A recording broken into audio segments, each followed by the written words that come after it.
And they instantly come in the door and like, get on the floor. Well, you gotta understand. And we're like, I thought this was legal. You know what I mean? And then he just we left Illinois for a reason. Right.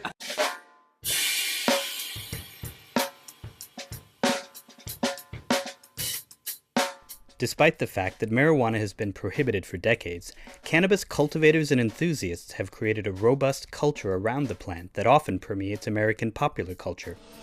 Cough. Cough. Cough.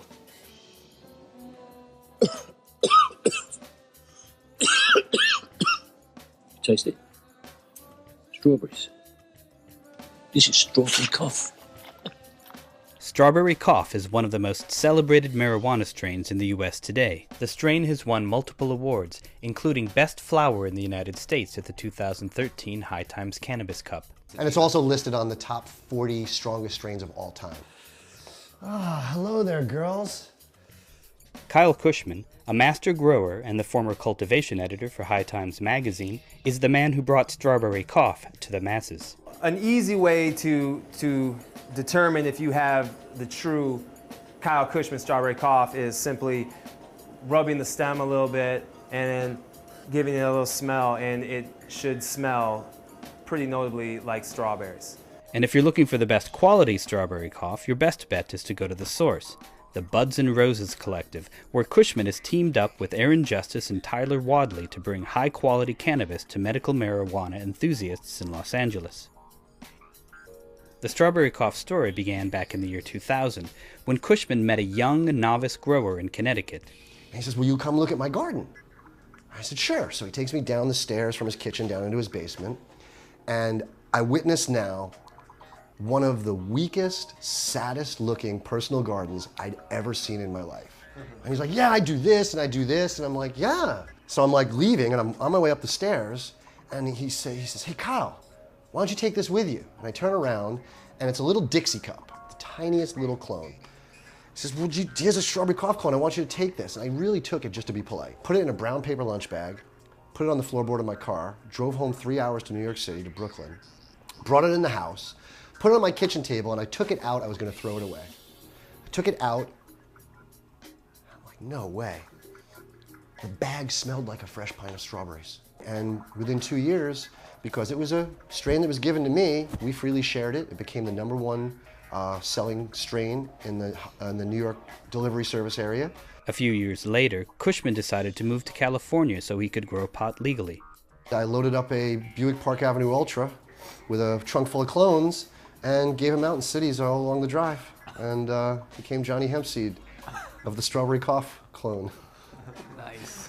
After Kushman ran into Justis and Wadleigh at the 2009 Normal Conference in San Francisco, they all drove to Kushman's home in Mendocino County to trim the latest harvest.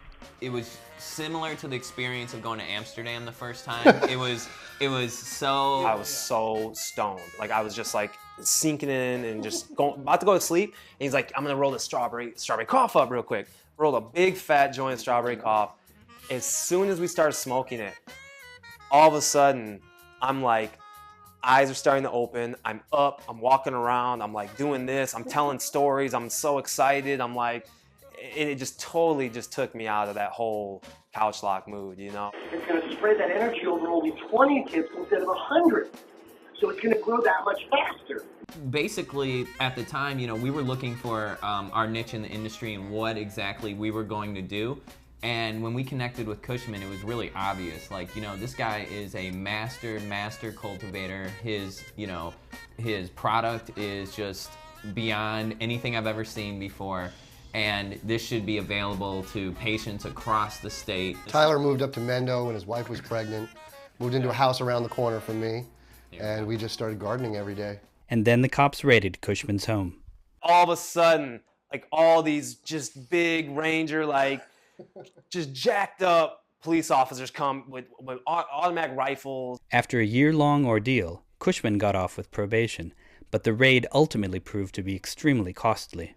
Kushman had already started the Kushman genetic breeding at that point, and had a lot of seeds, various seeds, crosses. 7 years. 7 years that they came in, took it all, and poured it all into one container We had to start over. But yeah. You know, we had to basically start over again. So Today, Buds and Roses is striving to produce the best flowers possible for the high-end market. They're building their own seed bank, hand-watering their plants, and properly curing the dried flowers in glass. Even Strawberry Cough is getting a facelift.